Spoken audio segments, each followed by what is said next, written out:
Hi there folks, welcome to RRTV's live coverage of the ANZCAR Thursday Night Thunder. It's round 12, the final round at Homestead, Miami Speedway.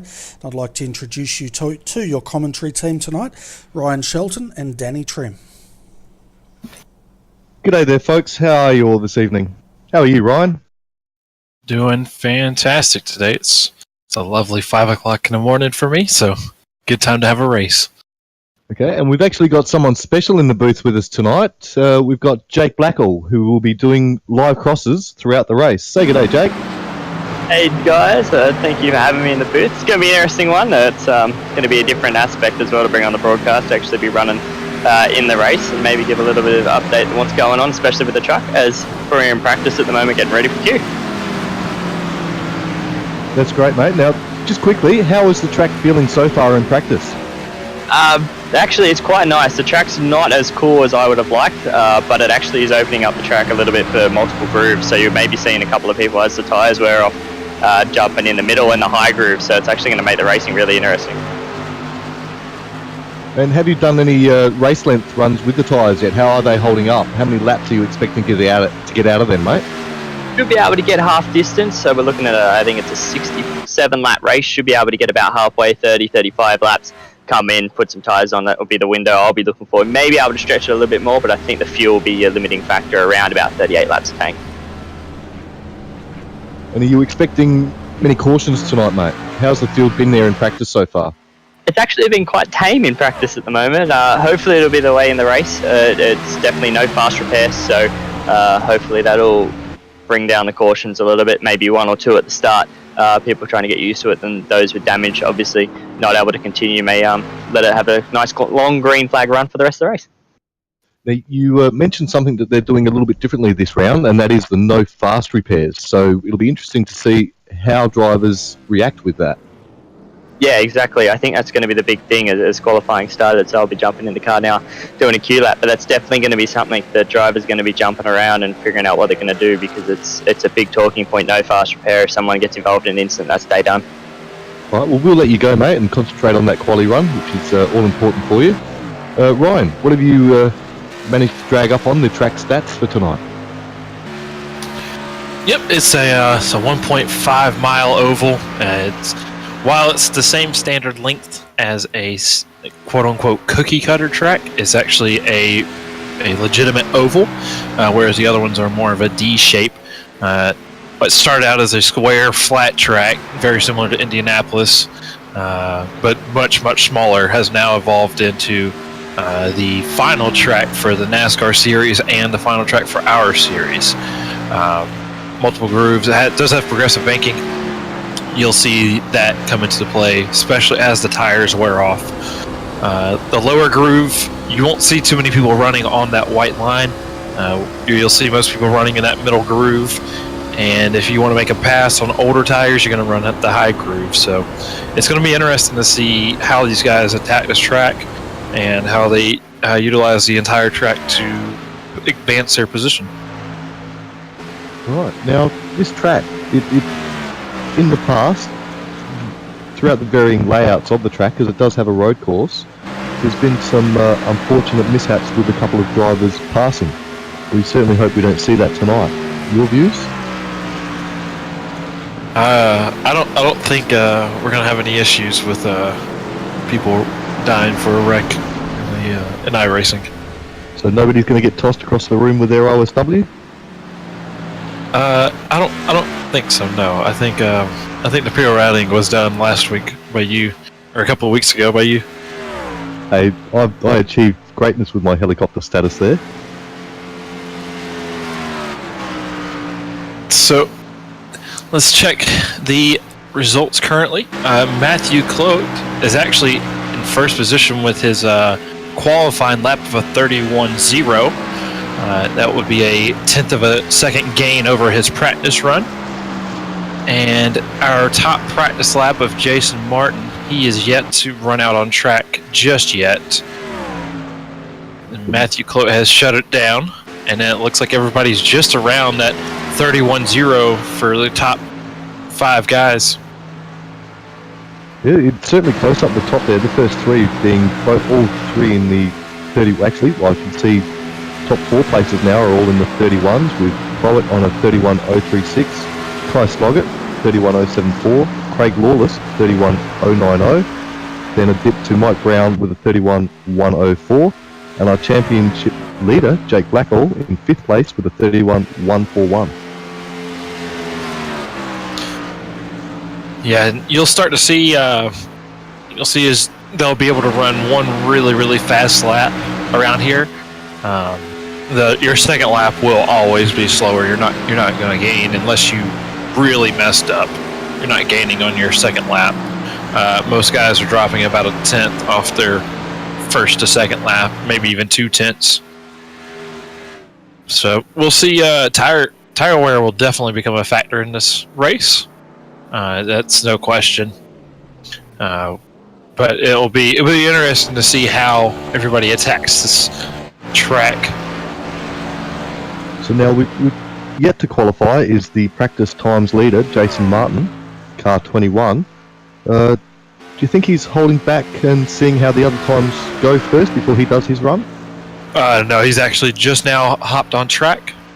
The number 21 truck of Jason Martin is just now exiting the pit, so it looks like he's just trying to, I guess he was just trying to just get a lap in, or he's adjusting settings, or just waiting around. Some people do it. You'll see Jason Martin, he'll run that high line to get as much speed coming onto his front stretch to help out this lap time, and this is the only lap time he probably will run. You see him run just on that bottom seam where that progressive banking goes from the least amount to the middle amount. Not sure exactly the number. I think it's about 22 to 24 when you move up from the bottom to the middle. You'll see him again. He lets off, just rolls the center real well, gets back on the gas really quickly, runs it really high, tries to get as much speed as he can out of the corner, and he will get a 30.86. That is 2 seconds, or it's a tenth and a half faster than Matthew Cluett, and a tenth faster than his lap that he ran in practice.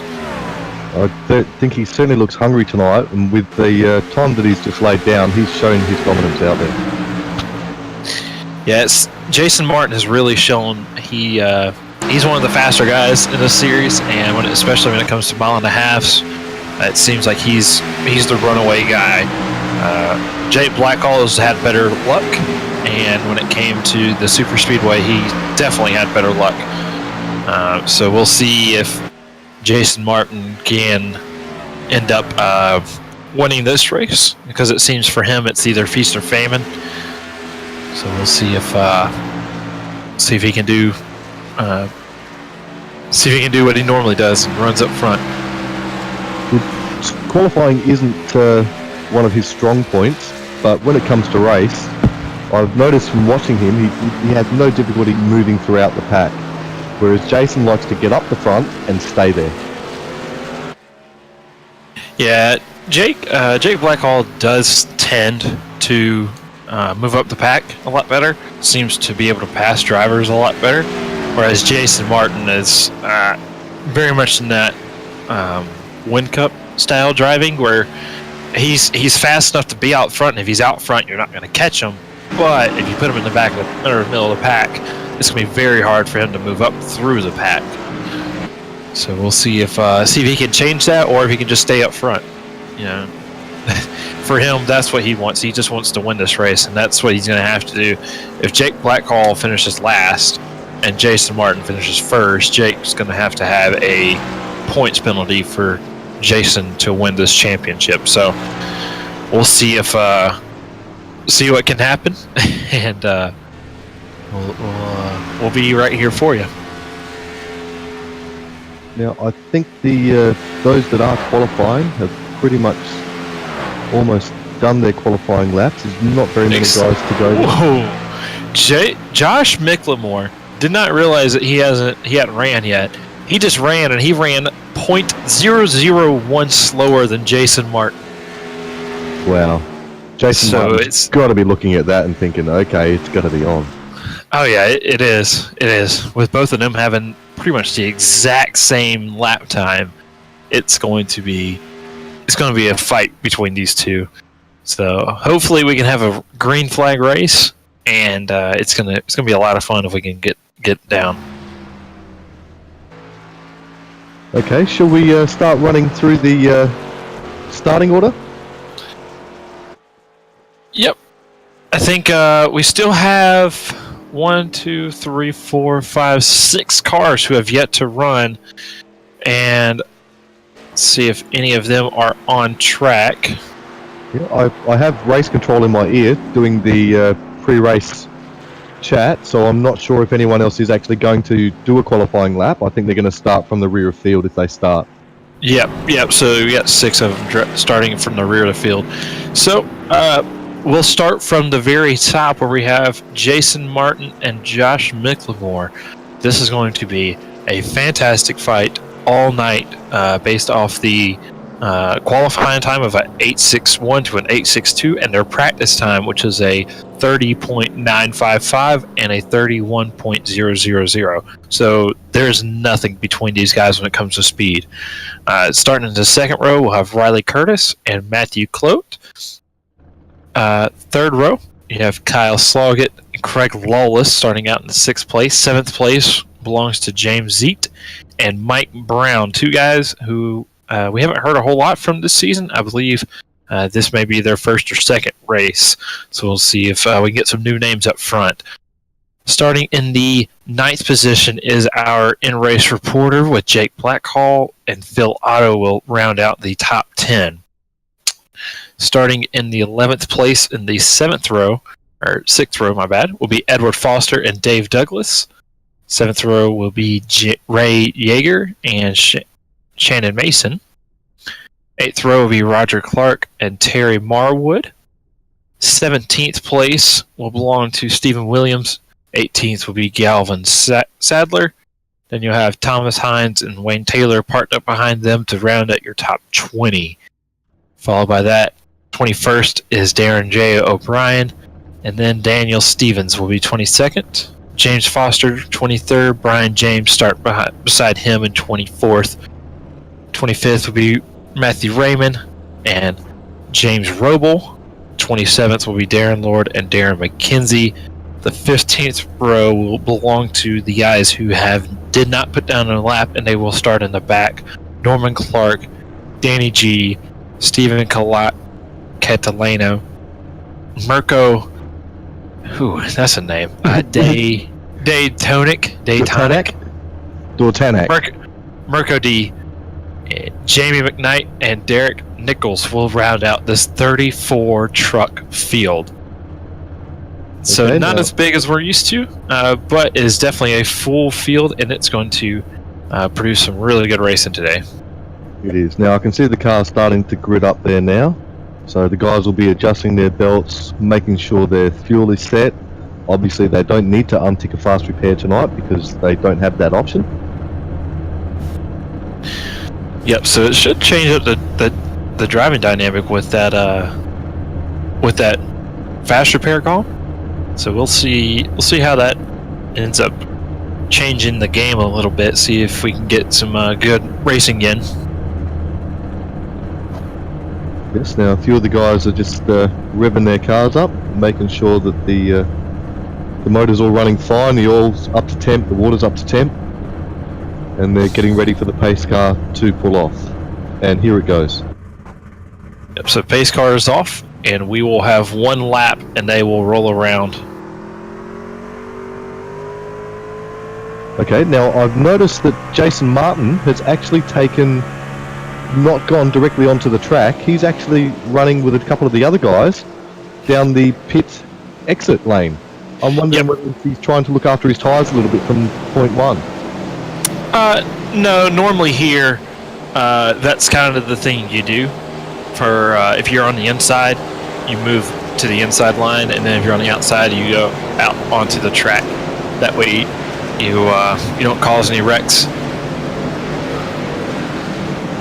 So it's just easier to stay clean going to the start. Yeah, I see they're all starting to file in line now behind the safety car, the pace car. Mm-hmm. I nearly Australianised it then with the safety car, but I caught myself. Yep, we don't do safety cars here in America. No, you run the pace car there for the pacing laps. Yep, so here we go. Now we are green. Jason Martin got off to a pretty late start. It looked like everybody got off to a pretty late start, to be quite honest. So here we go. Down into turn 1. Everybody single file. We're double file, but we're kind of files in. Luckily with this track, you don't get lost out if you're in one spot or another. No, they seem to have all got away cleanly there. Yep, and yeah, we're just going to stay 2 by 2 from about 6 back. Starting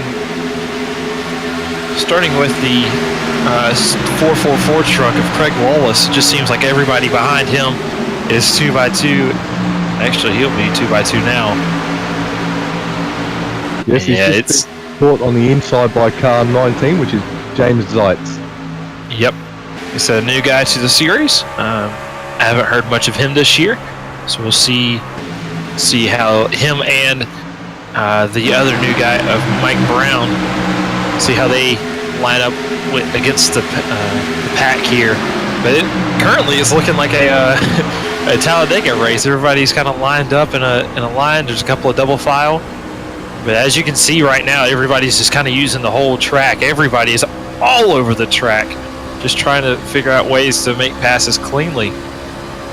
That's it. They're going to be experimenting, seeing how the track is gripping up, and they're also going to be testing their competitors and seeing where they can push, where they've got to pull back in.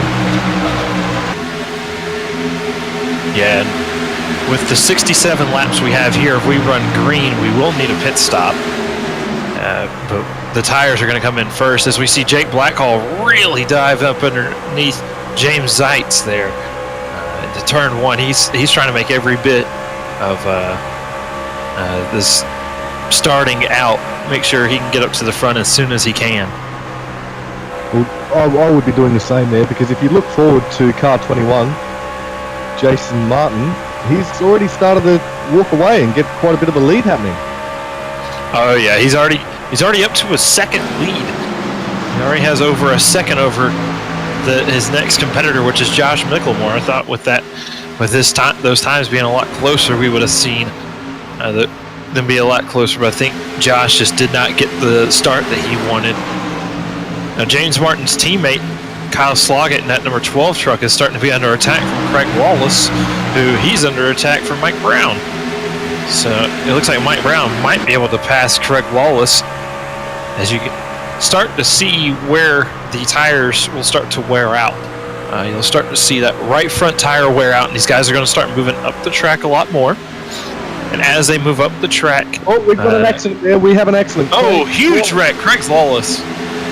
He's managed to keep going, but he did get a bit of a tap in the right rear and met the fence with the right front.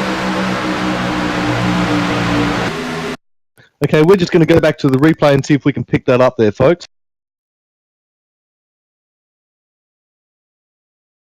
Okay, here you go. There you go, folks. You can just see it. The 444 just got into it with the car 7, but there's no caution for that. Everyone thankfully managed to keep going. Let's hope that he didn't get too much damage and the car's not going to be very affected from that. Yeah, so what it looked like was the 444 just thought he was clear and he wasn't. So that's gonna ruin his chances for the rest of the race, because that truck is gonna be really down on power. Both trucks are gonna be down. Yeah, so we'll see how they... He started out in 6th place and he's dropped back to 13th now.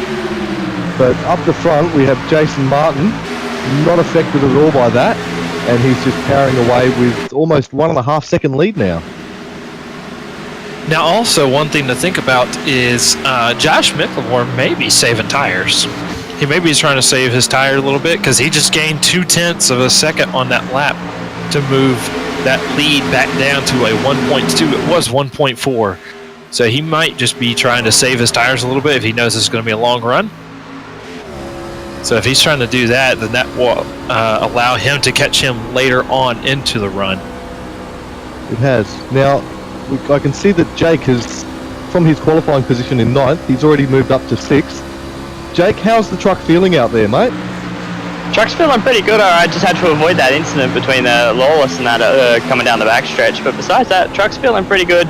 Trying to find different grooves right now, running a little bit high through 1 and 2. Didn't like that one at all. Not grippy out there at all. Edward's now going to be on the inside, side by side down the backstretch. I think I may even just roll out of this one into 3 and 4 and give Edward the spot. No point fighting him now, trying to save some tyres. Just trying to find something else out there on the racetrack. Feels like the lower line is definitely where the grip is at the moment. Okay, thanks for that on-track report there, Jake. So, Ryan, how's the race playing out from your view at this stage? It looks about how I expected this race to go. Everyone kind of spread out, find their own lane.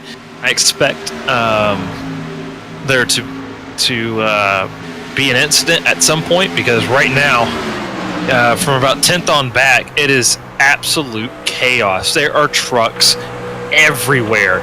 You got one truck running low, one truck running high, another one running middle, and then about 3 running low. So these guys from about 10th on back are really, really racing each other about as hard as they can possibly do it. And that's one of the reasons why NASCAR chooses this track as their finale, because it always produces good racing. It's not your fault if the race, if you're too slow, because you just can go find another line. You can just run up a little bit higher, run a little bit lower than the person in front of you. It's not that hard to pass around this joint, and it's incredible to watch. It does produce some really close racing, really fun racing. As we see, Jake Blackhall is running side by side right now with James Zeit, and it looks like he's given him about as much room as he can. He'll probably just slip on behind him. Sure does. Now, I think with that bit of an incident that we've happened before, it's actually separated the field. We have the back runners, and we have Jason Martin out there all on his own, back up to over 1.5 second lead, increasing that. Then right back to 5th place. Then there's a big gap back down to 6th. Yeah, that's where that wreck was. Everyone had to avoid it. But like I said, from 6th on back, it looks like that group of 10, starting with the 10 truck from 10th place, they've actually caught Edward Foster in that 6th place, and now from 6th on back, it just looks like a Daytona race with everybody so close together. It has. Now, I've just noticed as well, we've already got some guys a few laps down. We've got Danny G, he's in the pits with Stephen Catalano. He's already 4 laps down. Yeah, we must have missed what happened between these guys. Yeah, I think the lack of yellow there has let it slip by our view. But what that's going to come into play is how quick do you think Jason Martin's going to start catching these back markers? It will definitely be soon, as the guys in the back are a little bit slower, because it looks like some of them are actually damaged of some sort. So I'm wondering whether that previous accident caused some checkups back there, and as we know, the guy at the end of the line, he generally has less time to react than the other ones.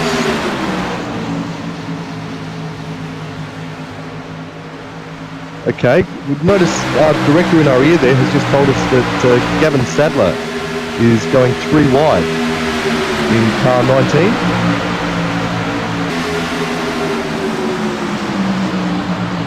Have you got that there, Ryan? Yeah, they were 3 wide, and they're still sort of 3 wide. They're actually 3 wide ahead of them too. It is very similar, like I said, to how Daytona and Talladega play out.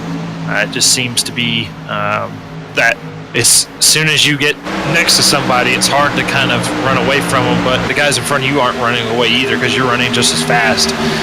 It seems like there is a lot of damage on some of these cars. Clark Lawless, obviously we saw what happened to him, but the 91, his truck has got some heavy damage, and the 66 is in front of this little pack here. His front end is damaged also, so they may have had to check up for something, because there are a lot of trucks back here seem to be damaged, as we see the 62 try to go really high as he does now comes back down a little bit, and he's going to try to pass the 91 as they go 3 wide again. Ooh, they're really close. That was about to be a huge wreck. But they just saved it. The 62 did the smart thing, and he backed out. I've noticed a bit of a shake-up in the field already. We've got car 420, Wayne Taylor. He practice position was car 20. His qualifying position was car 20. Already, he's moved up 7 spots to car 13. Yep, he is now following the truck modified that's in front of him, Phil Otto. That Phil Otto truck, that is the first time I've ever seen the front of that truck, or front of these truck, ever have the front end completely missing. So that truck might be running a bit strange for him, but somehow he's still in 11th place, and Wayne Taylor is trying to catch him down as Jake Blackhall is just moving backwards. He's now in 13th position, and he just got rear-ended from Darren O'Brien. And yeah, it's pretty chaotic out there. Oh, Phil Otto's truck is now fixed, so his truck's now together for me. Yeah, well, actually, as you were mentioning that, I was looking at it thinking, his front end's there for me, so it must just be with the distance that you are viewing it from, being in the States there. Yep, as we see Thomas Haynes actually go down below Wayne Taylor, see if he can't complete this pass here. Thomas Haynes in that 52 Waxit truck, as it looks like Wayne Taylor will have that outside line. Now you'll see these guys, they'll come off turn 2, and it's or they'll come off the corners, and you'll have the truck in the middle. He will actually not have the same speed advantage that the guy in the higher line does, because that higher line does have a lot more banking. So if you get that high line, your straight line performance is unbelievable compared to somebody without that said high line. Okay, now if we go back to our leader there, car 21, Jason Martin, he's checked out a huge lead, and he's started to come up on the lap traffic. Yep. Yes, like I said, it wouldn't be too long because he's moving up on Norman Clark now, who's in the 30th position. That's our first car that's not a lap down who is still in it. Now, if you were out there on track, would you be doing what Jason's doing? He's obviously pushing hard. He wants to get a big lead up. Is it worthwhile burning the tyres off doing that and risking the caution coming out and then having to go that lead? Or would you be holding back a little bit? Well, the way this race is going, we might have green flag pit stops. So if that's the case, then I would be doing more. Actually, I'd be doing more like what Jason is doing for this first segment, because we will need a pit stop no matter what. So your first stint, I would go all out completely. The second stint, I may back up a little bit. If we go green the whole time, I would back up a little bit just so somebody can't just run up on me. Whereas if it's just been caution fest, I would just push it because I know eventually I'd get a caution. I can come back down. But once the caution comes out, everybody's going to be coming into the pits. We still see that huge pack formed up behind 6th place. It's starting to spread out just a little bit, but there's still 5 cars racing for 6th place, starting out with Edward Foster in that 53 car. Good showing today. He's managing his truck very well, and he seems to be racing up the field a little bit, and we'll just have to see if luck is on his side more than it normally is. Okay, well, I think we'll give our director a bit of a break here, and we'll run through the lead in the field in their current standing positions. So if we start out in 1st place, as we said, we've got Jason Martin with over a 4-second lead now, down to 2nd place, Josh Micklemore. Do you want to take it from there, Ryan? Yeah, absolutely. Yeah, we have Riley Curtis in 3rd, as we have a slow truck. Is that Jason Martin? No, it's not Jason Martin. It must be his teammate, Kyle Sloggett. Yep, Kyle Sloggett was actually slow down the backstretch. The 12 truck, he was running and he just stopped. I mean, he must have some kind of issue. So he stopped from 4th place, and he got a tow in. So we'll have to figure out what happened there later on. But Riley Curtis is in your 3rd place at 4.5 seconds behind Jason Martin. Matthew Clote is kind of all out by himself in the 4th position. And then 5th position belongs to Edward Foster. 6th will be James Zeet. Dave Douglas will be in the 7th place. 8th place will be Shannon Martin. Terry Marwood is in 9th. Thomas Heen, starting out of the 19th position, has now moved himself all the way up to 10th position. So there is the top 10. If we want to go further back than that, we have Darren O'Martin, who has moved up from the 21st position all the way up to 11th. Wayne Taylor is in the 12th position. Daniel Stevens is in 13th. Matthew Raymond's in 14th. James Foster's in 15th. Mirko D, who moved from 32nd, is now in the 16th position. So he's actually moved up 16 spots up into the 16th position. He certainly looks like he's going to be our mover and shaker for the night so far, doesn't he? Absolutely. Mike Brown, after that bad incident, is now in the 17th position. James Robles in 18th. Jake Blackhall has been falling like a rock. He is in 19th position. He is 17 seconds behind James Martin, so he's about halfway around the track. So if any issues occur, he will get lapped for sure. 20th position is Craig Wallace. Again, him and Mike Brown got into it earlier. Brian James Jones is in the 21st. 22nd is Darren McKenzie. Darren Lord just passed him for that 22nd position, was 23rd. 24th belongs to Raymond Yeager. Stephen Williams, 25th. 26th, Roger Clark. 27th is Galvin Sadler. Norman Clark is in the 28th position. And we have a few, looks like DNS with Phil Otto. And it looks like we just now had our first pit stop between Josh Micklemore has come down to the pits. Okay, yeah, and I can also see that Gavin Sadler has actually followed him in as well in the 91 car. Yep. So what do you think they've pitted so early for? For tires. Try to see if they can get an undercut. Riley Curtis is now coming in also. Ooh, he had a bit of a moment there as he came into pit lane. It looks like he's almost got a little bit sideways. He's jumped on the brakes last minute to make sure he can get that penalty. Yep, and it looked like the Shannon Mason truck actually got into the wall on entry to the pit lane, so he's got a little bit of damage that he wouldn't want to before, but the pits are alive. We are just under halfway, and the pits are rocking right now. As I said before, Riley Curtis is now leaving the pits, and he came in second. We'll see how this helps him out. He was around 5 seconds behind our leader, Jason Martin. Now, Jason Martin is running about 32-second lap times as he comes into pit right now. We'll see where Josh Micklemore has fallen back to 27th position, but he will gain that back. We'll see if the undercut can help him out a little bit as we see Josh Micklemore will wrap himself around for the start-finish line. And he runs a 31.5, so he's going to be about 2 seconds. Should be actually about a second quicker than that of Jason Martin, who is just now in the pits. He's about to leave the pits. Oh no, actually he's got to get left side tires also. So this is going to be really close. As they're taking all 4 tires there, I've noticed, Ryan. Yeah, you want to take 4 tires. You don't want to take 2 tires.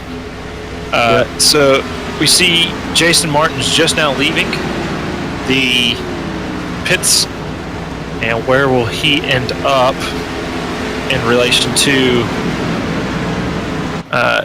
Oh wow, he's actually gained a lot of time. Jason Martin has gained a mass load of time.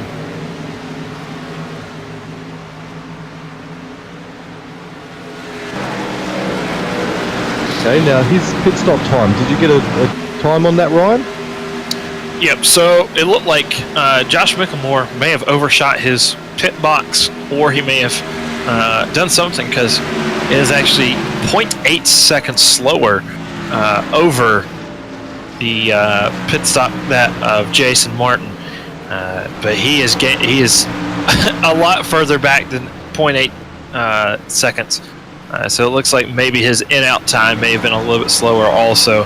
As you can see, those new tires really working as Josh Micklemore just runs around Dave Douglas, who actually won a few of our races.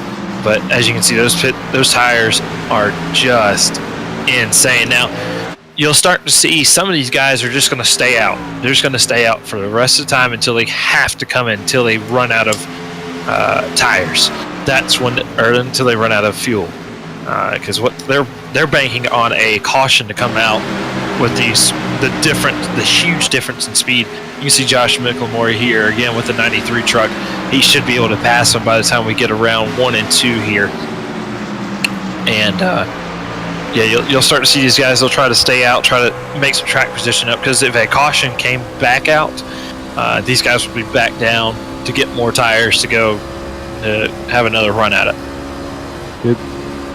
That rush of pit stops has actually shaken up the field quite a lot. We've now, our first place runner is Dave Douglas now, I've seen. He started out in 12th place. I don't think he's yet to pit. No, he hasn't. No, Josh just unlapped himself from him. Yeah, the first guy is still Jason Martin, and you have Josh Micklemore in second.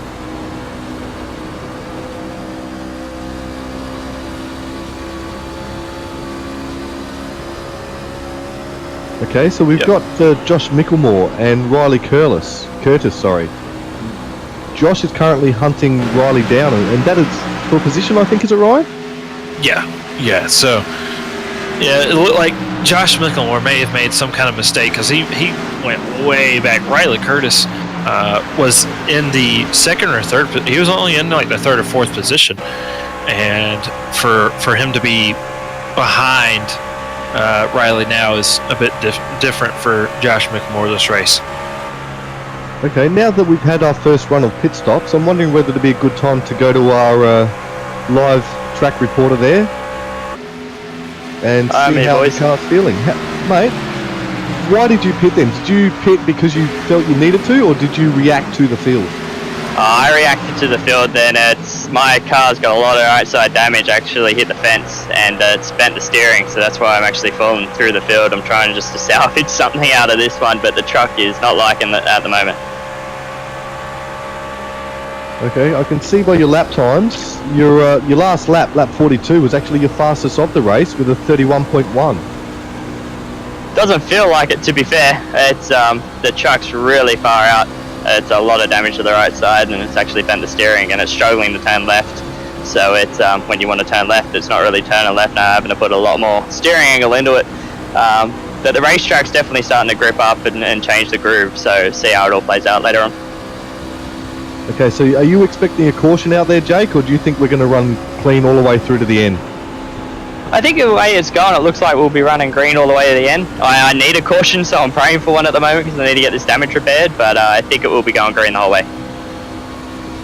Okay, now the last thing you want on a left-hand turning track is a car that does not want to turn left. Yeah, so it's the last thing I wanted, and it's just one of those things. I think I just bent the right front toe just a little bit, coming off of turn 4 a couple of times, so I think it just hurt it too much. Thanks for that, Jake. Now I can see that car 75, Darren McKenzie, current race leader, yet to pit, has just entered the pits, and that should put Jason back into first place. Oh, we have a yellow. Okay, well let's just try and see what happened there for you folks. We'll go through the field and see what the cause of that was.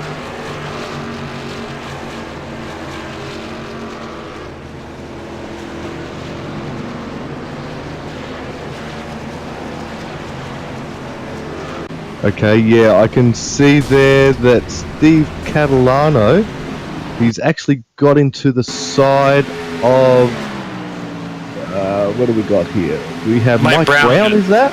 Yeah, Mike Brown just came up and basically took him out is what it looked like. Not sure exactly what went on there. It looked like he may have tried to go up and he thought he was clear and he wasn't. He just took him out. And that's going to take out both trucks because both trucks are heavily damaged, especially that Mike Brown truck. He's already been involved in one wreck, and he's going to be involved in the second one. Okay, well, so this is really going to shake everything up now. It has, and look, that's the yellow that you happen to be mentioning. We happen to be listening to Jake actually praying for to get his damage fixed. So I'd say that he'll be one to shoot into the pits now and try and get that truck back to good condition so he can turn left, which is, as you know, what you need in a left-hand oval. Yep. So we might have a few trucks stay out here, try to see if they can't get a better position. Edward Foster's namely one of them. Thomas Haynes is another one. They're going to stay out. So there will be a few people who stay out because there's only about 20 laps left of this thing. 22 laps. We'll run it with 18 to 17 laps will be remaining when we go green. And as we see, Darren Lord, he tried to make up a bunch of positions by only taking 2 tires. So he feels that his left side is actually still pretty good. I noticed our race leader, Jason Martin, he managed to just get the lead position back. He's taken advantage of this yellow, and he's pitted again not long after he pitted the first time. So what do you think he's done there? Has taken 2 tires, taken 4, chucked No, he's taken 4. Okay, he's taken 4. He's going to be good to go to the end from here, isn't he? Yeah, everybody's good on fuel. It's a matter of tires. Now that the field is a bit more condensed what happens is that people will take that pit stop, take that chance to take the pit stop because they know that they're going to be right behind whoever isn't taking pits or whoever didn't take tires, and there are a ton of people. Now some of these people are trying to get their lap back. Darren Lord is going to be one of those guys who's trying to get his lap back. James Roble is trying to get a lap back. Craig Lawless needs 2 laps, so we'll see how this works out for everybody. Now, what would you do if you were out there on track? What I want to know is Thomas Hinds currently in first place. Then you've got Jason Martin currently in 11th place. What would you be doing if you were Jason? Would you just be going for it from point 1 and trying to get those positions back? And if you were Thomas Hinds, not pitting then, are you just going to try and dictate the race pace and try and save those tyres that you've got? Well, your tires are already kind of wore out. You've got about 15 laps on them. If I knew Jason Martin had pitted, I would pit with him. I don't care what's going on, I would pit. I would have pitted here anyways, no matter what. Just because you still have 20 laps to go in this race. 21 laps currently. We'll run around, it'll be 20. So you still have 20 laps to go. So your tires, even Jason Martin's tires are going to be wore out by the end of this thing. Thomas Haynes is going to have to go all out the entire time because he knows Jason Martin's going to be doing the same exact thing, and it's not going to work out for it's not going to work out for Thomas Haynes. Jason Martin's truck is going to be about half a second faster, and he's only about a second behind him now. So Jason Martin can kind of run the entire track to make things work. Thomas Haynes has to make sure he doesn't pass on the high side because that's the only place.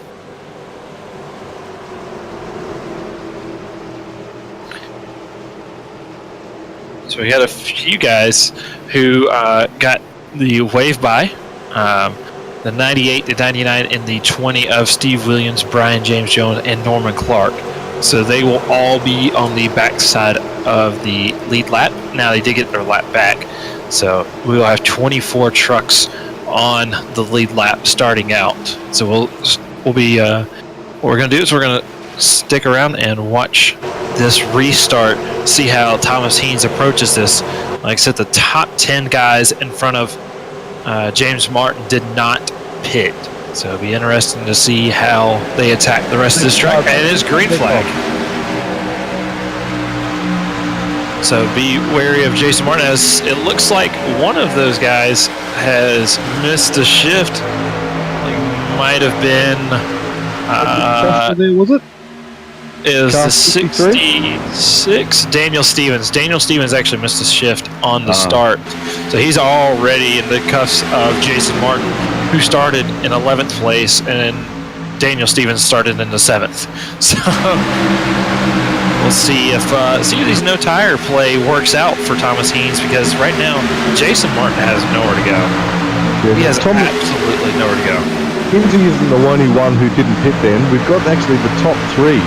Thomas Hinds, Wayne Taylor and Edward Foster. All three of those guys stayed out on track.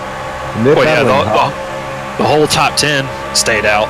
Jason Martin was the first one to pit and he's in 11th. So everybody in front of Jason Martin is on old tires. So we'll see if he can't move his way up through this field. He should be able to with relative ease. So we'll see him try to make this pass on the number 93 of Riley Curtis. Now Riley Curtis also, he did pit that last pit, so he's on the same pit strategy as Jason Martin. So it's not sure how he got ahead of him, but he did. Well, they're not afraid to go 3 wide out there now. I've noticed on this restart, there seems to be a lot more aggressive driving up the front of the pack there. Yep. So there's a couple of guys that everybody behind the top. Ooh, there's a car in a wall. Car in a wall. Roger Clark, it looks like. Okay, yeah. I think so. Well, let me see here. The 20 truck of Norman Clark. No, is that it? Yeah, Roger Clark's still running there, I see. Yeah, he ran into the wall coming off turn 4. So he has dropped from 14th position all the way back to 22nd. So the right side of his truck is badly damaged, and he is going to have some issues for the rest of this race. But it is absolutely on fire right now for Jason Martin and gang. Jason Martin is now moved up to 6th position. He moved up 5 positions. Now you can see that he's beside him, he's all by himself. You know, he's nobody in front of him. He is absolutely making time right now. He's up in the 3rd position right now. 4th position. As you have Dave Taylor. No, he's actually 5th. So he's trying to just get high. He's trying to get on that high line to see if he can't pass, but see if he can't make the dive down here underneath Wayne Taylor for 3rd position. Oh, I heard someone get a little bit loose then, but I think they managed to gather it up. Oh yeah, they're 4 wide behind Jason Martin here. Looks like the 77, the 54, they're all racing for keeps back here. Yeah, that 54, Matthew Clute, is moving up the field too. It looks like he had tires. They're 3 wide. They're all over this track. They are. They're not picking a line. They seem to be starting out on the line, seeing a bit of an opportunity, and they're just going for it. It's all out, and they're on there tonight, isn't it? Absolutely. And they're 3 wide right now for Wayne Taylor.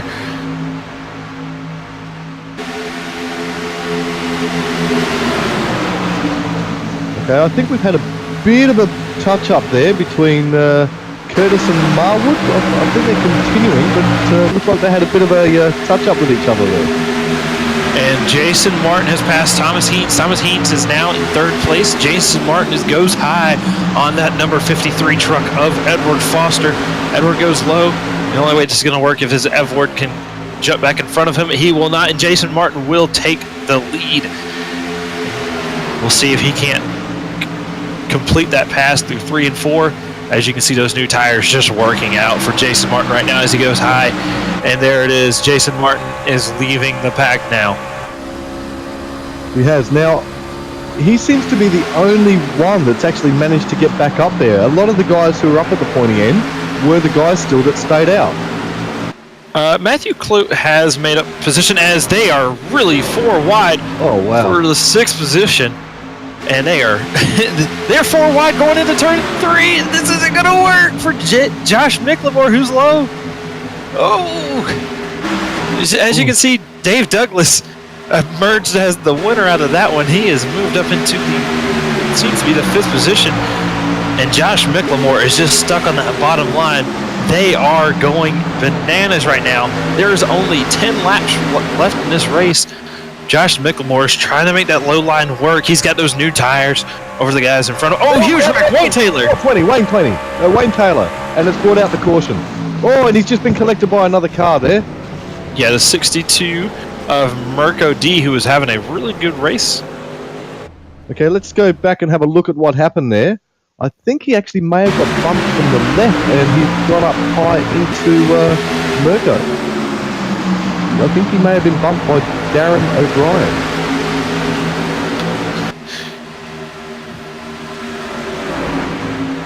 Yeah, he's not going to be a happy man there, is he? The way it looks from my end is that he just closed out the 62. The 77 didn't really give him a whole lot of room, but he gave him enough room, and then it was just looked like it was sort of a racing incident. I think that was always going to happen in the first place.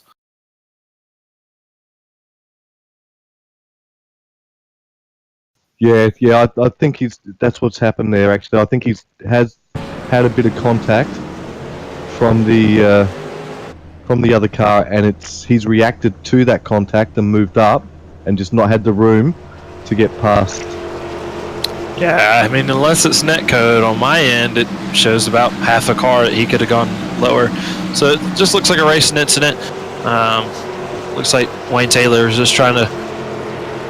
He got spooked by the 77 coming up and didn't realize that the 62 was still there.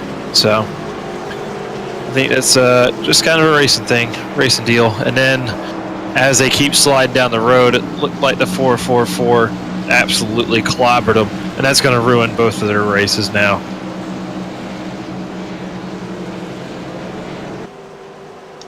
Yeah, I think that 420 is actually going to have to retire.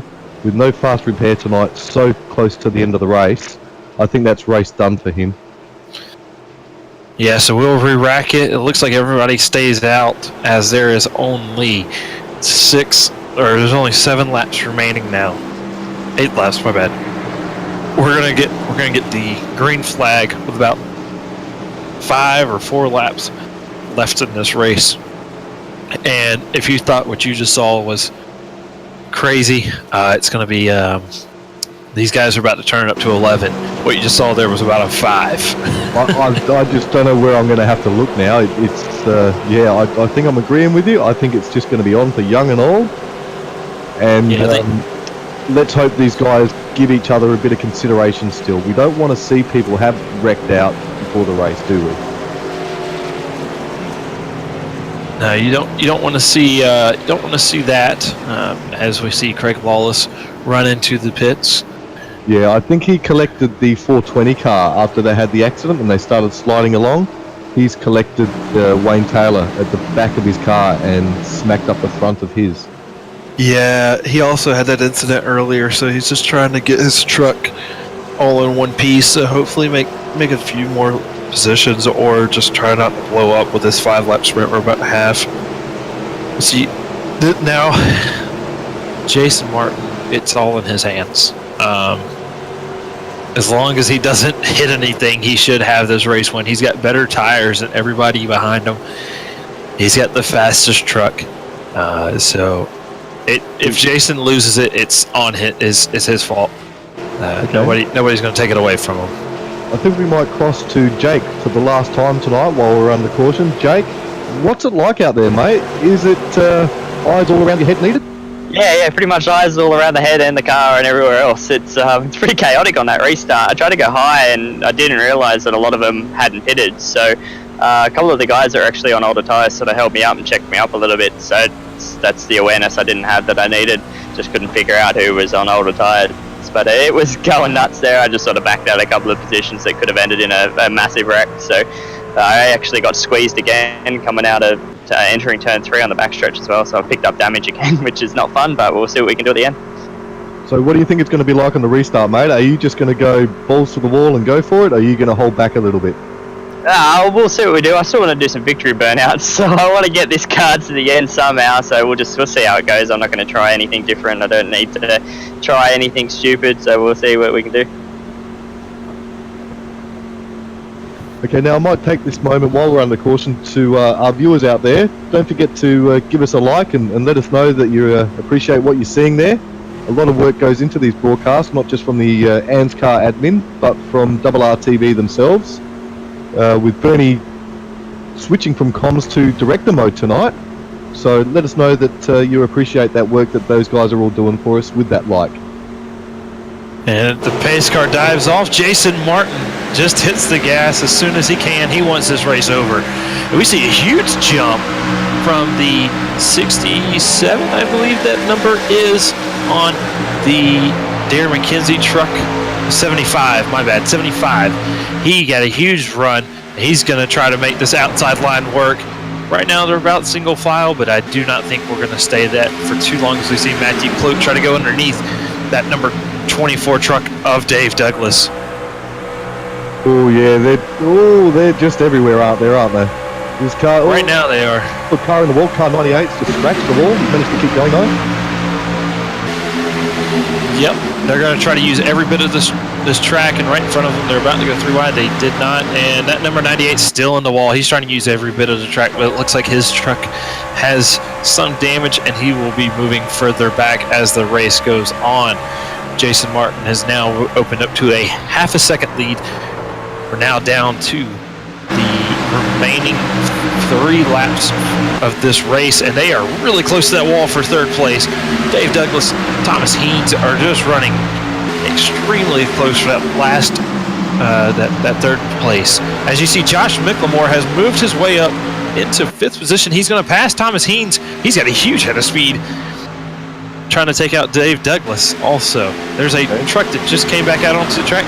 James Zietz, he was on pit road, and he's going to block Dave Douglas from having a good run. That might actually give Josh Micklemore, as he actually gets into the wall.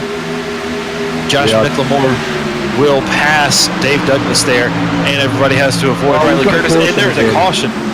And this race will finish on a caution. James Martin will win this race.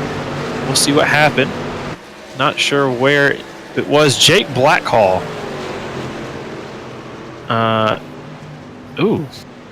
He was 3 wide with one of the Clark, and Clark ran up, gave him no room, and that spun Jake Blackhall out. So yeah, it looked like Norman Clark. He just drove him up into Shannon Mason there and gave Jake Blackhall no room. And that's going to put Jake Blackhall way back, and that's not how he wanted to finish out the season, but what he did want to do is win this championship, and that is what he has done. He will finish in the 23rd position here at the race, but the finish standings will have him at the top of the charts. Jason Martin will win this race also. It was a fantastic race overall. We had a great first stint, had some fantastic racing, good pit stops. After the pit stops, that's when all hell broke loose, and we had some fantastic racing. James Martin finally crosses the line. He will finish in the 1st position. And that, my friends, will round out our championship. Jake Blackhall. I feel a bit gutted for Jake there. Even though he's won the championship, nobody wants to finish like that, do they? Jake, you there, mate? Yeah, I'm there. What do? You can't do anything about that. I just got squeezed blatantly. I don't know what. I don't think they realised we were 3 wide there. So, not the way I wanted to finish it. It was sort of disappointing that was the way I would go. But bad luck had to hit me somewhere, and it hit me then. Okay, now, important, mate. Can you still do that burnout? Oh, the car's still fine. I actually was trying to drift it through 3 and 4 to save it off the wall, so I did that. So the car's good. Yeah, you look. I watched you there. It looked like you had quite a few handfuls of wheel, trying to do everything you could there. Yeah, trying to do everything I could. I didn't want to get into anyone else's way, so it was just try and keep the car straight. And then once it was around, just hold the brake as per usual. But not the way I wanted to end it. And congrats to Jason on the win. Well deserved. He's always had the pace, so much deserved to him to get the win. Yes, with Jake Martin out there is at the start-finish line, absolutely destroying what's left of the tyres. He's going for it. You going to join him there, mate? Let's go and join him. Yes, as you have a little bit of an incident there, but thanks for joining us, Jake Blackhall, as our inaugural ANZCAR Truck Series champion. I think the way this series has progressed, the way it's gone, I think there might be a chance for a couple of more championships. We'll see how it goes, but thanks, guys. Much appreciated. Well done, mate. So shall we run through our finishing positions there, Ryan? Absolutely. As we know, Jason Martin has taken the win. That gamble by Edward Foster has really paid off. He will finish in second place after starting in 11th. He, as you know, he did not pit during that first caution period. Josh McLemore will finish up in the third position. Dave Douglas is in the fourth. And Matthew Clote will round up our top five in the fifth position. Thomas Haynes, sixth. Seventh will be Darren McKenzie in the seventh position. Riley Curtis finishes out eighth after having a promising race, having some great pit strategy. I just think there at the end he just wasn't able to make any passes. Terry Marwood finishes up in the ninth position. Daniel Stevens will finish up in the 10th position. Matthew Raymond will finish out in 11th. 12th belongs to Darren J. O'Brien. 14th is James Foster. Galvin Sadler will finish up 14th. Shannon Mason, like I said, the other one who got involved with Jake Blackhall, will finish up in the 15th and 16th of Norman Clark. And Roger Clark, I believe, is his son, father, brother. They are related of some sort. Yes. They will finish up in 17th. Yes, Norman and Clark are father and son there, Ryan. Right on. 18th will be Stephen James. 19th is Raymond Yeager. 20th, James Roby. Mirko D will finish out in the 21st position. Brian James Jones will finish out 22nd. Jake Blackhall will actually finish up last in the cars who finished in the lead lap in 23rd position. 24th is the first of our lappers as James Eats. Darren Lord did not have the greatest of races, and he'll finish up in 25th position. Greg Lawless, also getting into a couple of incidents, will finish up in 26th. David Catalano, who finished in 27th after getting involved with the incident late in the race. Phil Otto had internet issues, which took him out of 28th. Wayne Taylor also had that late race incident. He will finish 29th. Mike Brown, who had a few incidents in this race, finished up 30th. Kyle Slogat left early in the race for unknown reasons, finishing 31st. Danny G got into the wall early and finished 32nd. And Jamie McKnight nor Derek Nichols took the green flag. So we had 34 drivers enter the server, 32 into the race, and two winners tonight. One in Jason Martin and one in Jake Blackhall for the series championship. Now, I do think we'll have a bunch of these guys back for our next series that ANZCAR is racing. Throughout the next year, we will have full-length Monster Cup series races here on RRTV. Using ANZCAR, you will need a license to race. I do believe Bernie might have a little bit more information as going towards that. Yes, and just on our race there, I think the biggest mover for the night was car 75, Darren McKenzie. Started out in 28th position in quali and crossed the line in 7th position. That was a good job done by him. Oh, yeah. That was a great job done by him. It's not easy to make up 18 positions when you qualify almost a second off the top time. So good job on Darren McKenzie. He had some great pit strategy, and I think staying out for him worked out. It did. So who should we bring into the booth first, Ryan? I do believe, let's see who we have here. We'll bring in Jason Martin. See how he talks about. What is going on, Jason Martin? You are a 4-time winner of this series, and you won tonight. How was it? You got us, Jason? Yeah, that was probably the best race we've had all season. Oh, yeah, because it looked like you dominated early in the race, and then that yellow flag, it came out and you pitted, and then you had to drive back through the field. Was it easy to run back through the field like that?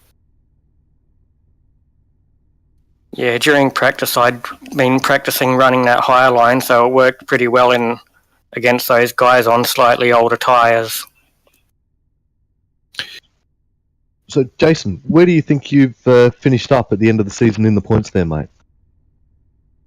Do you think you managed to edge out Jake, or do you think you've come in just behind him? I'm pretty sure it was over before this race started, so Jake got it. So now, next season, are you going to be back with us? Are you going to be pushing for that podium top spot? Yeah, definitely. That's good, mate. It'll be good to see you back there. Now, as we do after every race, standards out there, what were they like? Well, once again, I couldn't see too much, but from what I saw, and we got 40-odd green flag laps, so I think it was pretty damn good tonight. Do you think that was due to the lack of fast repair? Yeah, probably, and also because it was only about 30 cars, I think, so I think people showed a bit more patience. Well done on your win tonight, mate, and well done on your finishing position in the season as well. I think you finished second, is it? Yeah, he'll finish second in the point standings. Well, congratulations Thanks, on that, mate. mate. Now, is there anyone you want to thank? I just got to thank Michael Korolev for the wonderful paint job, RRTV for the series, and ANZCAR, and everyone that took part in it. No worries, mate. Thank you for that. We look forward to having you back next season. Thanks, mate. Hopefully we get more races like tonight. I'm sure we will. As always, once people learn how to drive next to their competitors and they become a bit more predictable, it generally cleans the racing up a bit, doesn't it? Yep. Okay, thanks very much for that, mate. Now, who shall we bring in next, Ryan? I'm bringing Edward Foster here as Edward Foster. He finished up in the second position, and he really made some ground up there, especially towards the end with that great staying out. Were you scared that you were going to fall further back when you stayed out? Yeah, thanks. A little bit. Yeah, definitely. It was more a case of I was really keen on leading a lap to get the bonus point that came with that. So I figured a lap here and there wouldn't make too much of a difference. So, yeah, just hung around until Jason went into the pits and then just came down the lap after. So you did pit with everybody, is that correct? Yeah, I did. Yeah, most of the field sort of came in, I reckon, about 3-4 laps before I did. And then I saw Jason go in, and then I came down to the pits a lap after him. Oh, okay. I was asking about the yellow, when that first yellow flag came out. Okay. Yep. Then. Yeah, there are a few guys that pitted then. I was actually a bit surprised to see that many go down the pit road. But, yeah, it wasn't even a question for me.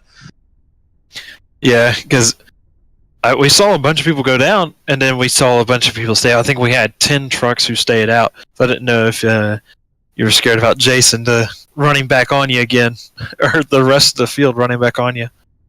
Yeah, it was more a case of, Jason's got, I mean, when you're the fastest, every strategy works. So when I saw him go to the pits and go down to 11th place, I knew he was going to be with us in a couple of laps, and basically made the decision then and there to do what I could against him. But Jason Martin on fresh tyres is a very dangerous thing. So I saw him coming up behind us. I fought him off as best as I could, and when he did get by, just basically tried to hang with him, knowing that if I was able to stick with him, I'd probably drop the guys behind, and was actually just starting to edge back up to him a little bit when the caution came out. So I don't think it would have been enough to get past, but yeah, interesting nonetheless.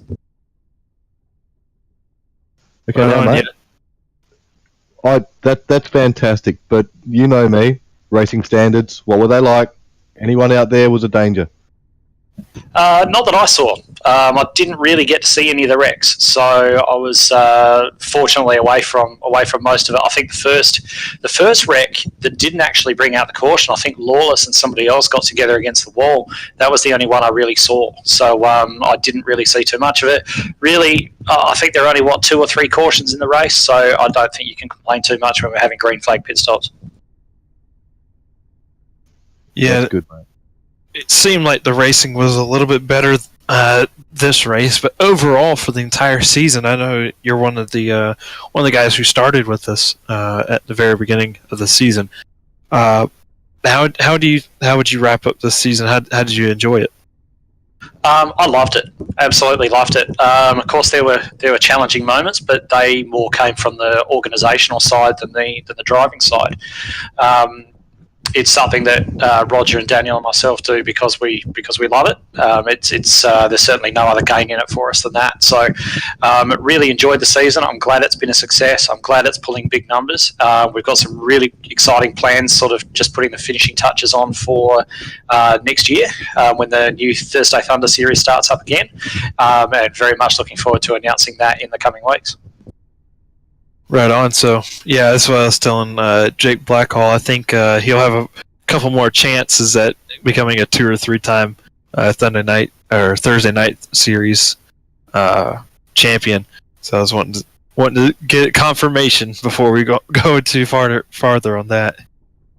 Yeah, he'll definitely get his chance, but I think the competition's going to be even tougher for him next time round. So should be great to see those guys at the front. If we're able to pull the best stock car drivers across Australia, New Zealand into our series, then it's going to be something to behold.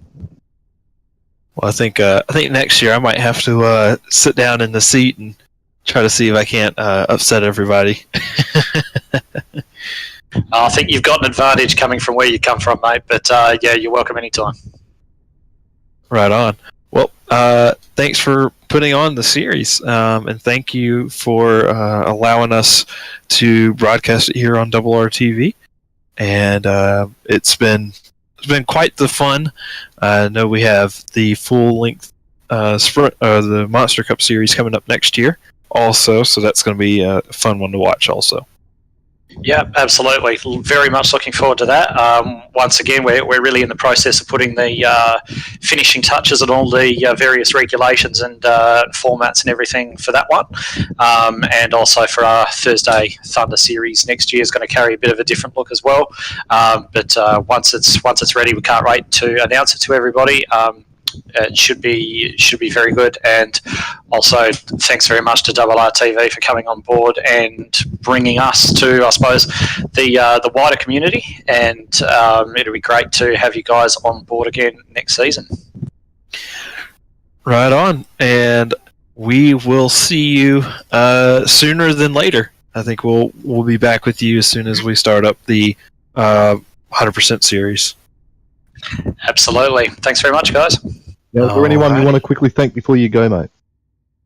Apart from RRTV, I'd just like to thank absolutely everybody that took part in our series, supported the series, watched the series, anything like that, because obviously without competitors, we haven't got a series. So all the people who got behind it, supported us, offered help, advice, just assistance and so on when they can. There's a lot of them, way too many to mention tonight. But yeah, they've been absolutely invaluable to us. Very much appreciate their support. And also, I suppose a personal highlight of the season for me was the Tristos 300 that we put on. The money that we were able to raise for Tristan in that was absolutely fantastic. Definitely stands out as a personal highlight to me. So thank you to everybody involved. No worries, mate. Right on. Thank you very much for that. So next on the interview stand, we have Josh Miclemore. My bad, I was getting a little ahead of us. Josh Miclemore here drove the number 2 truck up to 3rd position. after pitting late in the race with Jason Martin. Just wasn't able to get through the traffic. What was going? How was your race there, Josh McLemore?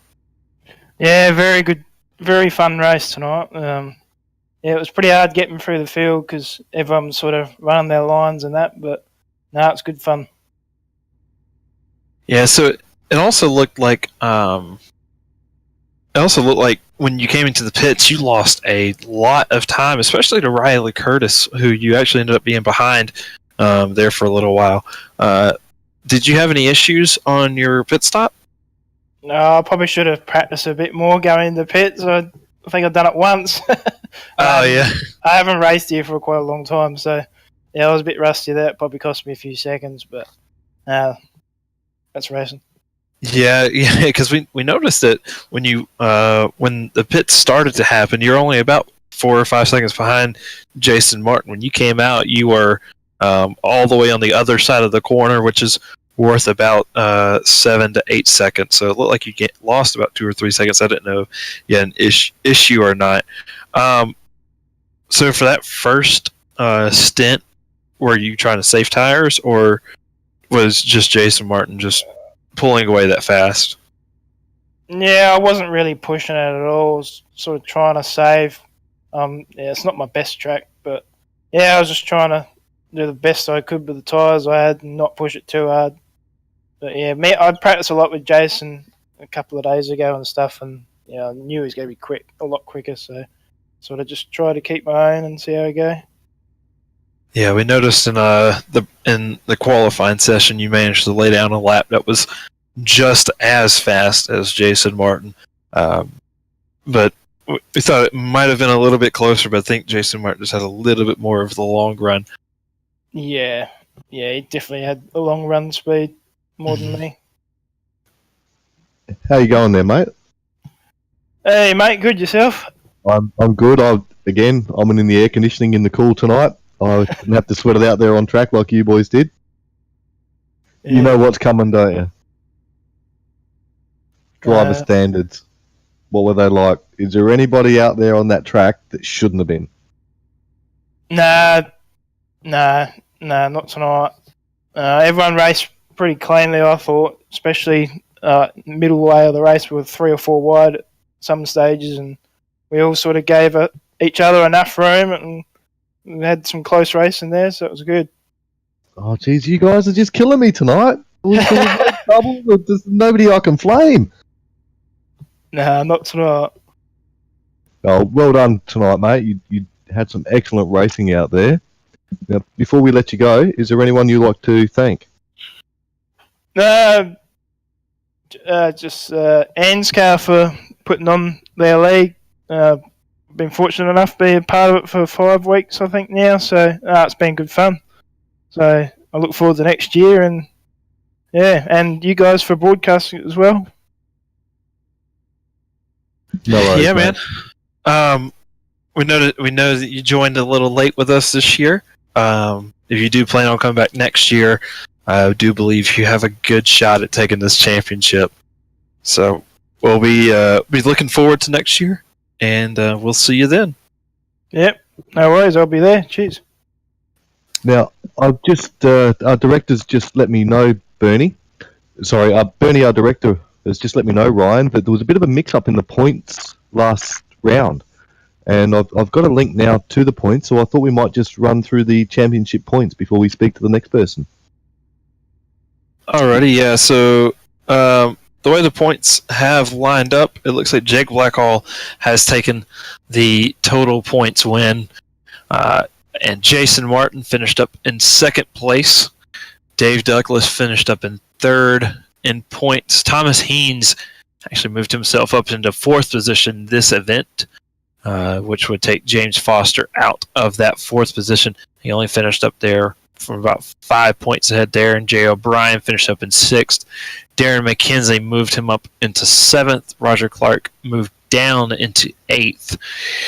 From this race, Daniel Stevens would move up into 9th, and then Norman Clark will round out our top 10 as we speak with our 3rd place finisher in the championship and 4th place tonight, Dave Douglas.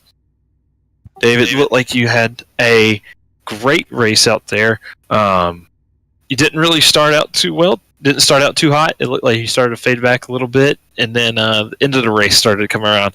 How did you manage to move your way up much quicker than everybody else? Yeah, definitely. At the start, I think I started at P12, and I made one spot up. And I was sort of just running a high line, just keeping that the guys behind me. And a couple of guys come up and try to pass me, and they're getting a bit risky right up behind my bumper. So I thought I'll let them by. And then they went and raced off, used up their tyres, whereas I sort of saved them. And then after about 10 laps, they all started coming back to me, so I started passing them again. And then, to be honest, probably about lap 25, I was thinking, I should dive in early here and try to do the undercut, get the fresh tyres. And then half the field started doing it. I thought, nah, I'll take it the other way. I'll try to do the Adam Stevens strategy from the weekend and just run long. And I did that. And then as I pitted, I come out of the pit, and the guys in front were crashing on the back straight. So I was a lap too short, but it was good because I was on fresh tyres anyway. So I restarted about fifth, and then had something to battle with towards the end until Jason came and run me over at the back. Yeah.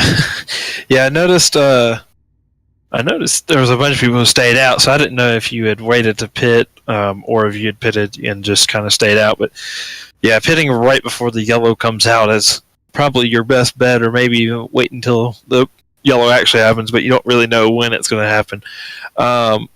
But yeah, it seems like you were definitely up front for that last bit, but you're also up front for most of the series.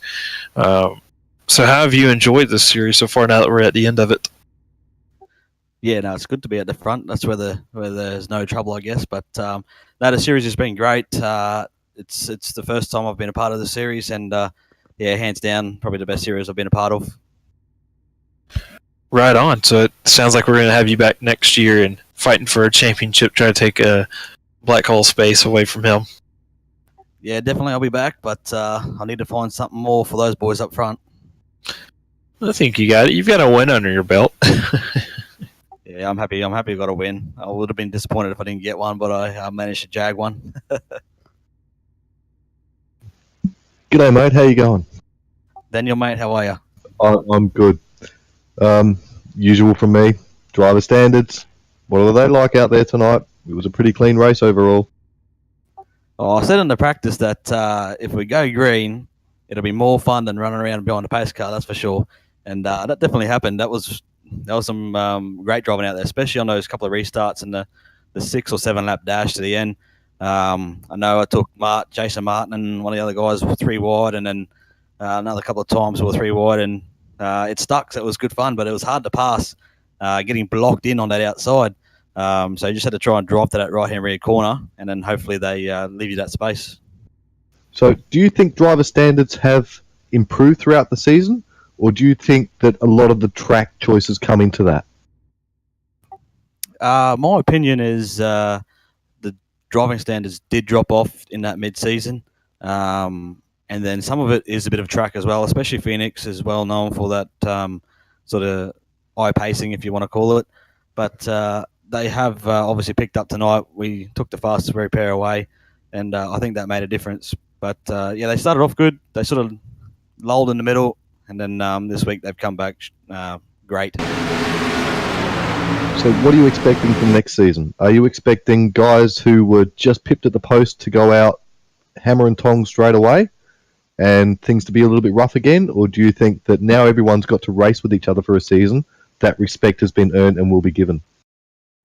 Next season, I really hope, obviously the guys have got a bit of a plan, but a lot more green flag running, which means a lot more strategy is involved. And that's the side of the motor racing that I love, trying to work out fuel, tyres, strategy, when to pit, when to stay out, try and make up ground. That's the part I love about it.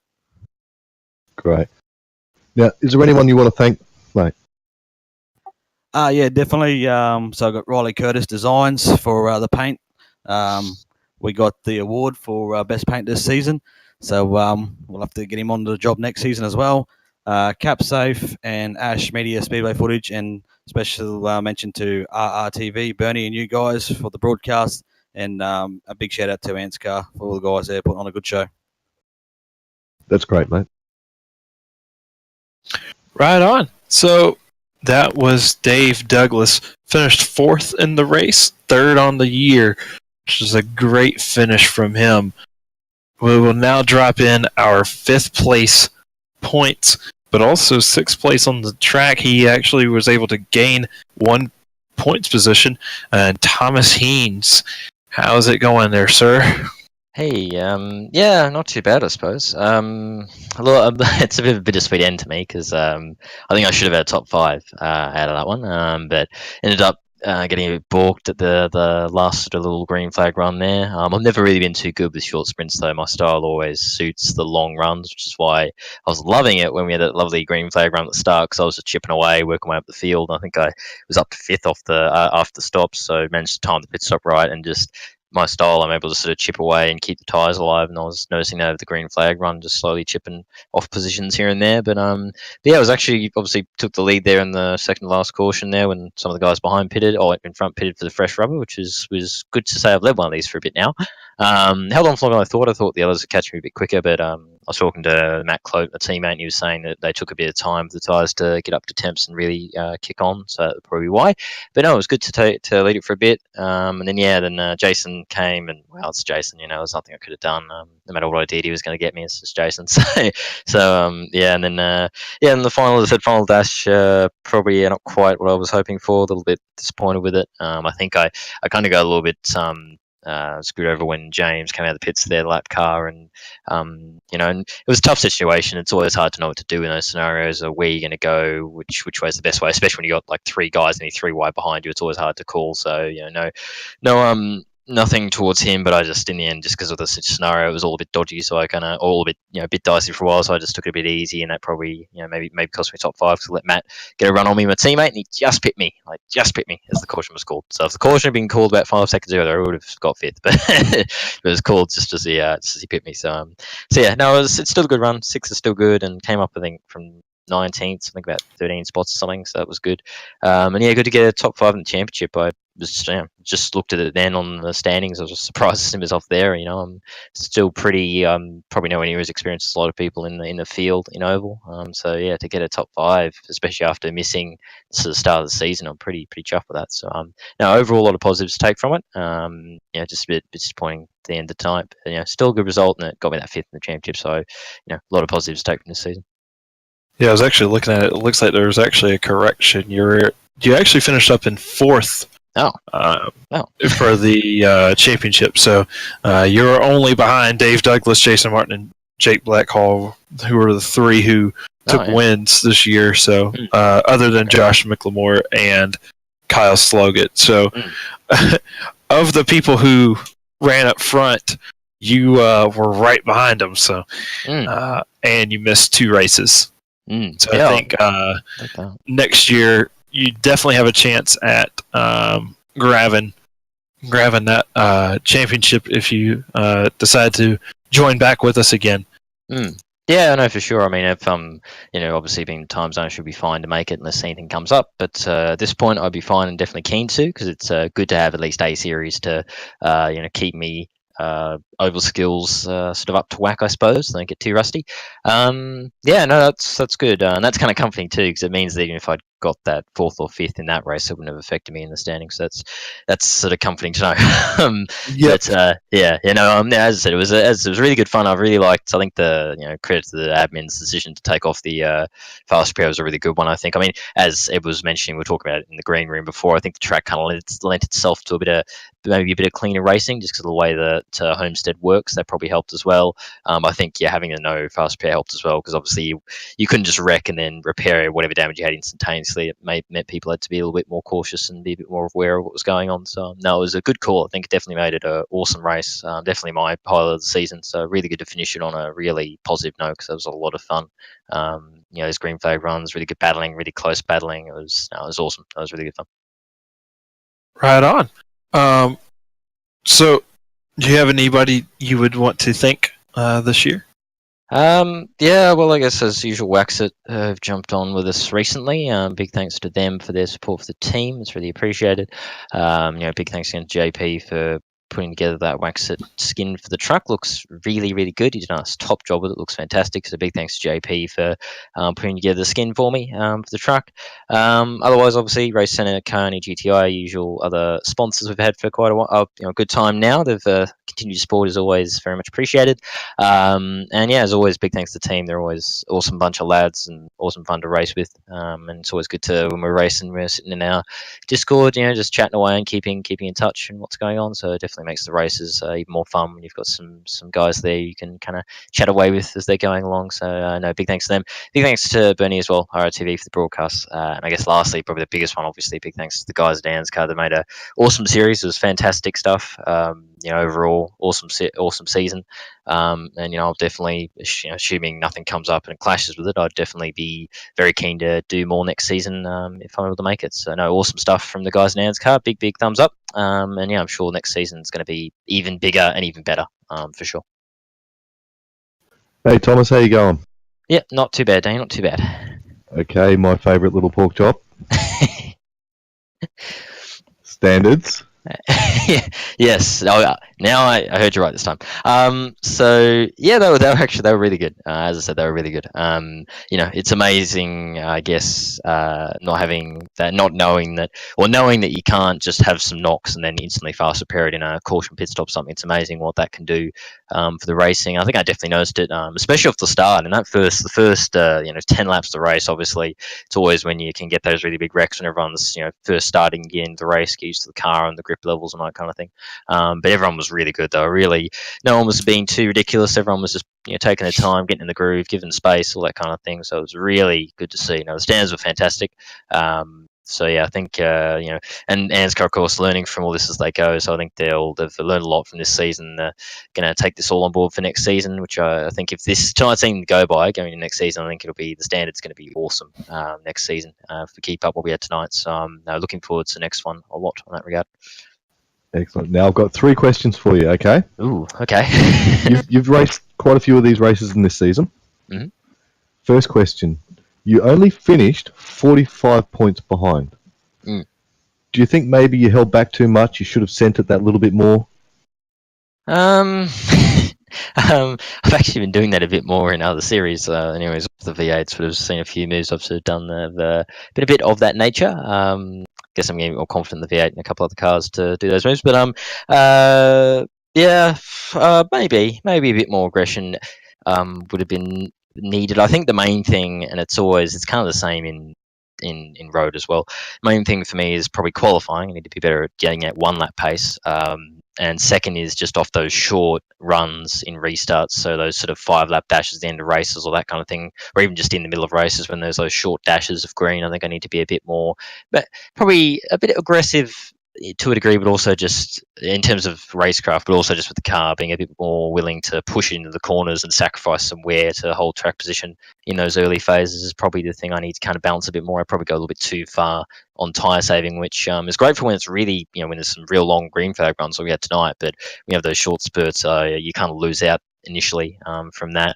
So yeah, probably just those short spurts and qualifying, probably the 2 I need to work on for next season, I think.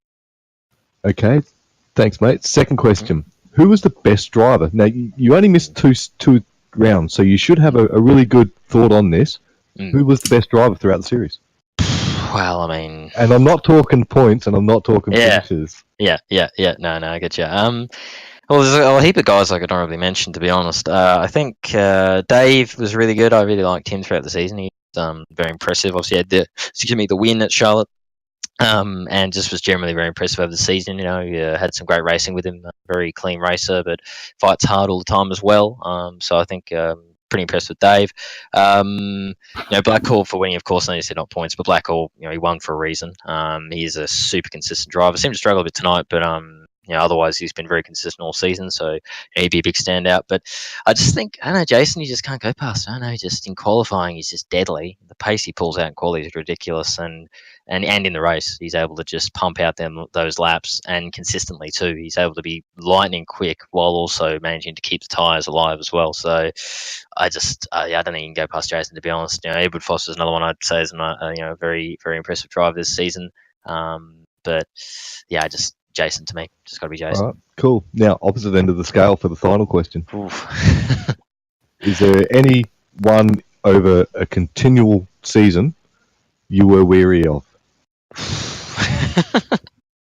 Oh dear, the one question I always hate. I don't think in my scenario where I was, I don't think there really was. There was no one that was particularly bad where I was on the field anyway. And that's bearing in mind for a few of the a good portion of the races, I'd be sort of clear of wherever the big wrecks would happen. So I wouldn't really get to see the details on those. So there might be some guys there who were a bit ones to watch throughout the season, but I just wasn't able to sort of see that for where I was on track. So there's none that really spring to mind, to be honest. I think yeah, I just wasn't in the place to see those big wrecks sort of be involved in them consistently, so I can't really, in my mind anyway, sort of call that one. I know I'm copping out, but I just don't like. I saved the hard question for you when you ducked it. No, I see. Here we go. Here's a good banterous finish. The ones I really watched, Shannon Mason and Matt Clote, man, they were dodgy bastards all season, man. Watching them all season long, they were just dodgy. Every time, like Matt tonight was battling him. Ooh, I was watching him badly, man. He was dodgy, real dodgy. Very well done. Okay, mate. We look forward to you coming back next season with the Just Send It logo on the back of the Pro Force Racing Wax It truck. Oh, I think I'll get that arranged. I'll make sure that's done. No worries, mate. Have a good one. You too. Thank you very much, guys. Alrighty. And our final interview of the night will come with Riley Curtis, teammate of Dave Douglas. He finished in 8th place during the race, and over the series actually finished in 17th for our points, but he did miss 2 of our rounds. Riley Curtis, how was the race today? Tonight's race was fantastic, actually. Those green flag runs certainly make for a fun race as opposed to trundle it around behind the pace car. Right on. And so it seems like you didn't really finish where you wanted to. Did you happen to take that second pit stop during the yellow and then try to get some new tires to move up through the field? Yeah, I followed Jason in because I was second before that. I just got boxed in down on the inside line, and if you've got a slightly slower car in front, you can't really go anywhere without getting an outside run on them. Yeah, we noticed that you had passed Josh Micklemore there at the green flag pit stops. I'm not sure. I didn't know what had happened because he had moved up, and it looked like you just kind of barely moved up a little bit. But yeah, overall, how was this season for you? I know you came in late, but how did it go for you? Highs and lows. There was some races where I wasn't too happy afterwards, as I had a chat with Bernie with, and other races like tonight and Martinsville, I absolutely loved it. When you get up the front, it's a lot cleaner racing, a lot more trust. Yeah. So yeah, I mean, it looks like you ended up with 2 top 10s, which is not that bad for a first season. Will you be joining us next season and try to move your way up, maybe get all 12 starts? Yeah, we'll see what next season's bringing us, but I 100% would say that I'll be on the grid with Dave. I'll have to see what sort of paint jobs I can come up with for us next year.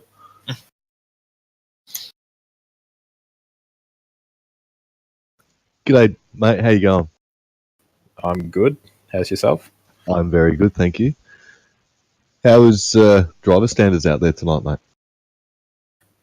In comparison to other weeks, they were amazing. I didn't have any run-ins with anyone. Actually, it was a really clean race. I think there wasn't a scratch on it tonight. Okay, was that due to no fast repair, or was that down to track, or was that down to the fact that just as the series got along, people are just driving better? I think a combination of both, because the first 2, if it was the third one, we wouldn't have ended up with last week.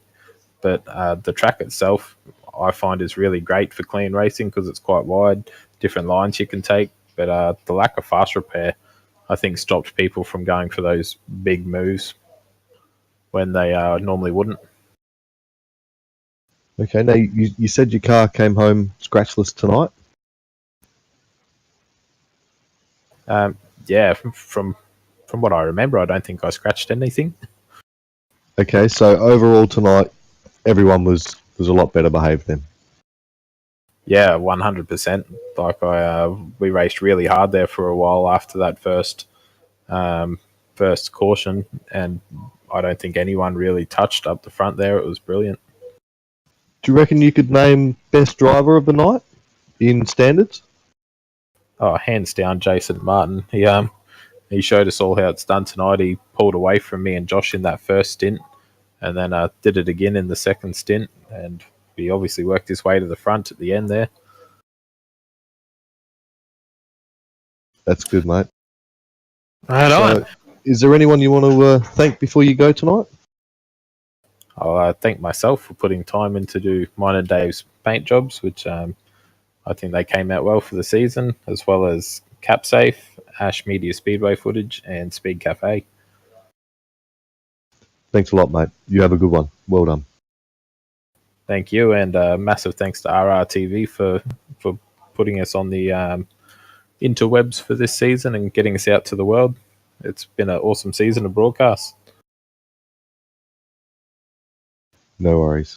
Well, thank you, Mr. Riley. And it looks like that's going to end it up for our season, as me, Bernie, and Danny will all say our goodbyes for the season. I thoroughly enjoyed the season. It was some great racing overall, especially this race. This was a really good one.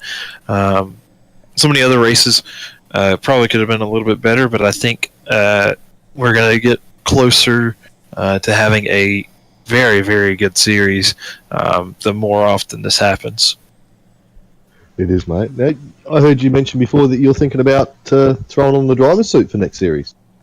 Well, yeah, it always depends on time zones and what have you. If time zones work out, then I'll have at it.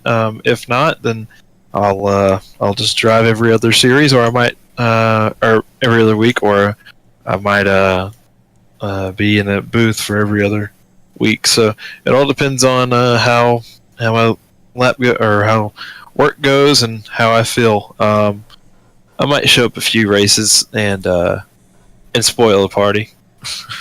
That'd be good, mate. Well, I reckon me and you might have to collude.